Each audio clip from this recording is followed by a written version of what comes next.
ধীরে ধীরে চালাও গাড়ি মাথা ঠান্ডা করে, 80 বেশি তুললে গতি পড়বে গিয়ে খাদে। ধীরে ধীরে চালাও গাড়ি, ইঞ্জিন ভালো রবে, 80 বেশি তুললে বেশি অ্যাক্সিডেন্ট হবে।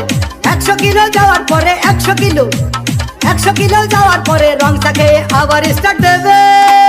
যত গুতাও কাজ হবে না বন্ধ হয়ে যাবে, যত গুতাও কাজ হবে না বন্ধ হয়ে যাবে। বিরতিহীন ভাবে গাড়ি চালাইলে পরে গাড়ি যাবে গরম হয়ে, মোবিল বেশি খাবে। বিরতিহীন ভাবে গাড়ি চালাইলে পরে গাড়ি যাবে বন্ধ হয়ে, তেল বেশি খাবে। দিনেশ মিক্সিং, চিঠিডাঙ্গা, পূর্বপাড়া।